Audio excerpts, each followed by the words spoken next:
सीतामढ़ी से होते हुए सीमा भारत में दाखिल हुई। ये जानकारी निकलकर सामने आ रही है। भारत और नेपाल की सीमा पर सीतामढ़ी के पास भिट्टा मोड़ वो जगह है जहां से भारत और नेपाल की सीमा में आवाजाही होती है और इसी सीतामढ़ी के करीब के इलाके से सीमा भी भारत में दाखिल हुई थी। और जो पूछताछ सीमा हैदर से चल रही है उसके अंदर कई कोडवर्ड भी के बारे में भी पूछा जा रहा है, जिसमें फूफी एक कोडवर्ड है, फल जिसका अर्थ होता है रुपए पैसे, इसके लिए इस कोडवर्ड का इस्तेमाल किया जाता है।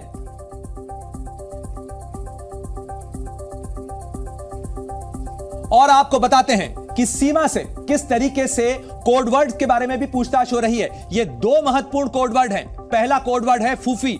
फूफी कहा जाता है आईएसआई से जासूसी के इस्तेमाल के लिए इसको इस्तेमाल किया जाता है और फूफी शब्द का इस्तेमाल किया जाता है। यह कोडवर्ड है जिसका बार बार सीमा ने भी इस्तेमाल किया। साथ ही फल, इस कोडवर्ड का इस्तेमाल किया जाता है रुपए पैसे के लेन देन के लिए, यानी फल आए हैं, फल मिले हैं, नहीं मिले हैं, फूफी से बात हुई या नहीं हुई, इस तरीके के कोडवर्ड का जब भी इस्तेमाल किया जाता है तो इस एंगल से भी पड़ताल हो रही है।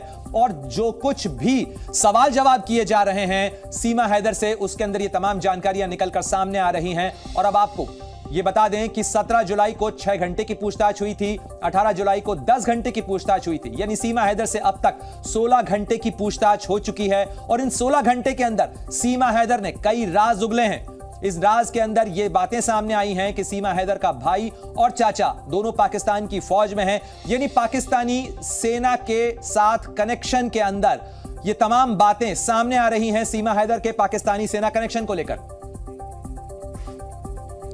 और इन तमाम सवालों से पहले, एटीएस की पूछताछ से पहले, सीमा हैदर से जब जी न्यूज ने बातचीत की तो उसने क्या कुछ सफाई दी थी, क्या कुछ उसकी दलीलें थी, जरा वो भी आपको सुनवाते हैं।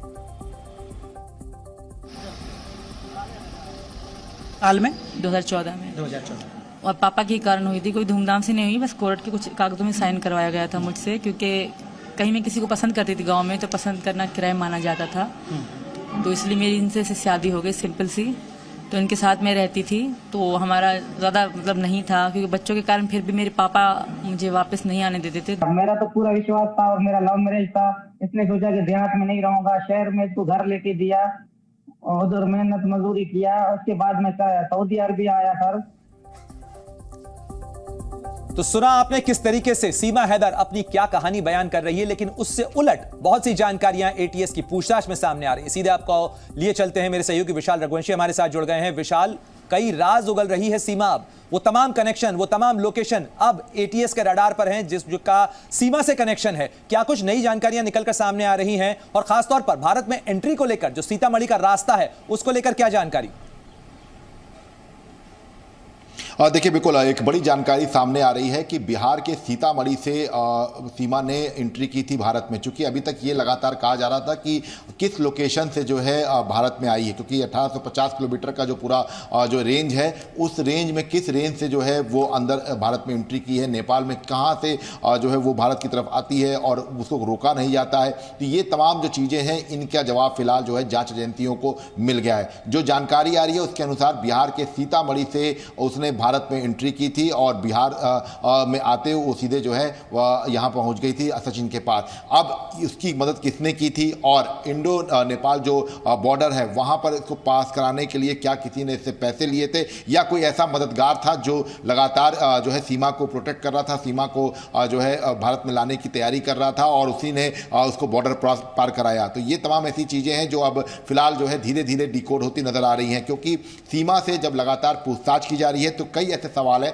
जो एटीएस को खटक रहे थे, जिसमें सबसे बड़ा सवाल यह था कि सीमा जिस तरह से हिंदी शब्दों का प्रयोग कर रही थी उसको लेकर एटीएस ने यह साफ तौर पे कहा कि इतनी शुद्ध हिंदी कैसे बोल लेती हो, जबकि तुम जो जहां पर रहती हो वहां पर उर्दू भाषा का ज्यादा प्रयोग किया जाता है। बिल्कुल, बहुत सारे एंगल हैं, बहुत सारे कोड हैं जिसे डिकोड अब एटीएस कर रही है। विशाल, आप बने रहे हमारे साथ में, लेकिन दर्शकों को इस वक्त की एक और बड़ी खबर बता दें।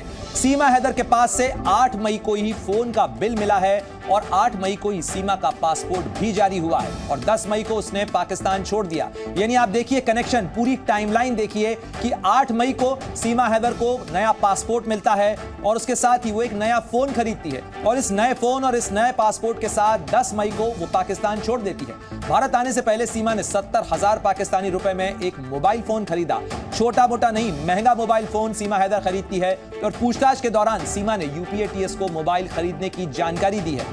यानी सीमा के पास से उस मोबाइल फोन का बिल बरामद होता है, साथ ही उसके पासपोर्ट की तारीख। ये तमाम तारीखें, ये फोन का बिल, ये वो सवाल हैं जो यूपी एटीएस को भी खटक रहे थे और इन्हीं को लेकर सवाल पूछे जा रहे हैं सीमा हैदर से लगातार।